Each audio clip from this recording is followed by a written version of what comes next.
Good morning student, I am Sonika Yadav, your Hindi teacher. और आज मैं आपको गुलमोहर हिंदी पाठ्य पुस्तक से शिष्य के गुण पाठ पढ़ाने जा रही हूँ। देखिए, इस पाठ में शिष्य के गुण के बारे में बताया गया है कि एक शिष्य में कौन कौन से गुण होने चाहिए और शिष्य को कैसा होना चाहिए। इस पाठ में महात्मा बुद्ध के एक शिष्य ने उनसे देश में घूमने के लिए आज्ञा मांगी। उन्होंने आज्ञा मांगी कि मैं पूरे देश में घूमना चाहता हूँ। महात्मा बुद्ध ने उनसे कहा कि इस संसार में अच्छे और बुरे सभी प्रकार के लोग हैं। बुरे लोग जब तुम्हारी निंदा करेंगे तब तुम्हें कैसा लगेगा। तो बुद्ध ने कहा कि जब लोग तुम्हारी बुराई करेंगे, जो बुरे लोग हैं, जब तुम्हारी बुराई करेंगे तो तुम्हें कैसा लगेगा। तो शिष्य ने उत्तर दिया कि वो लोग मुझे अच्छे लगेंगे क्योंकि उन्होंने मुझे थप्पड़ नहीं मारा। इस पर बुद्ध ने कहा कि अगर उन लोगों ने तुम्हें थप्पड़ भी मार दिया तब वो लोग तुम्हें कैसे लगेंगे। तो इस पर शिष्य ने उत्तर दिया कि तब भी वे लोग मुझे अच्छे लगेंगे क्योंकि उन्होंने मुझे डंडों से नहीं मारा या किसी हथियार से नहीं मारा। तो इस पर बुद्ध ने कहा कि सच्चा साधु वही होता है जो किसी को बुरा नहीं मानता, सभी को एक समान देखता है। और ऐसी बात उसकी शिष्य की इस बात से बुद्ध बहुत ही प्रसन्न हुए। इस बात से हमें ये शिक्षा मिलती है कि हमें अपने गुरु का आदर करना चाहिए और सभी को एक ही समान देखना चाहिए और अच्छे गुरु को अपनाना चाहिए। आइए अब हम इस पाठ को पढ़ते हैं। महात्मा बुद्ध का एक शिष्य था। एक दिन उसने बुद्ध के चरणों में झुककर प्रणाम किया, फिर हाथ जोड़कर खड़ा हो गया। महात्मा बुद्ध ने उससे आने का कारण पूछा। शिष्य ने कहा, यदि आप आज्ञा दें तो मैं देश में घूमना चाहता हूँ।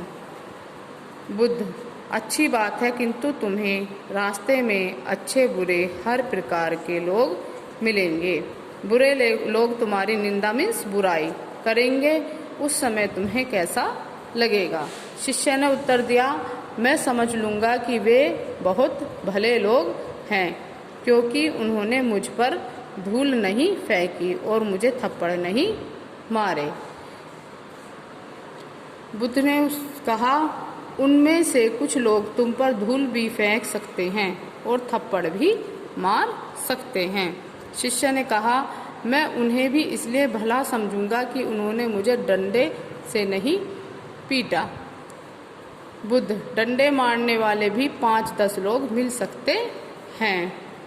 शिष्य ने कहा, वे मुझे हथियार से नहीं मारेंगे, इसलिए वे भी मुझे भले जान पड़ेंगे, अच्छे लगेंगे।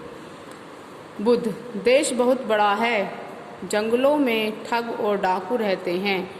डाकू तुम्हें घायल मीन्स चोट पहुंचाना, घायल भी कर सकते हैं। शिष्य, वे डाकू दयालु जान पड़ेंगे क्योंकि उन्होंने मुझे कम से कम जीवित तो छोड़ा। जीवित मीन्स प्राण बख्श देना। शिष्य, वे डाकू दयालु जान पड़ेंगे, दयालु मीन्स दया करने वाला, क्योंकि उन्होंने मुझे कम से कम जीवित तो छोड़ा। बुद्ध, यह कैसे कह सकते हो कि डाकू तुम्हें जीवित ही छोड़ देंगे, वे जान से भी मार सकते हैं। शिष्य, कोई दूसरा हमें मारे उससे पहले वे मार देते हैं तो यह उनकी दया ही है। वैसे भी सबको एक न एक दिन मरना ही है। शिष्य की बात सुनकर बुद्ध बहुत प्रसन्न हुए। अब तुम देश में घूमने योग्य हो गए हो। सच्चा साधु वही है जो किसी भी दशा मीन्स किसी भी हाल में किसी को बुरा नहीं कहता। दूसरों में दोष देखना, दोष मीन्स बुराई देखना और दूसरों को बुरा समझना ठीक नहीं है। इस दोष से सभी को बचना चाहिए।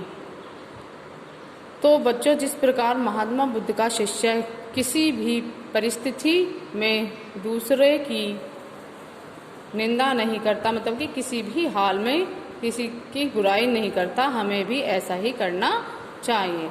यदि हम भी दूसरे व्यक्तियों में दोष बुराई देखने के स्थान पर उनके गुणों को, उनकी अच्छाइयों को महत्व दें तो सब जगह हमारी प्रशंसा तारीफ होगी। तो इस बात से हमें क्या शिक्षा मिलती है कि गुरु का आदर करना चाहिए और दूसरे में अच्छाई देखनी चाहिए। धन्यवाद।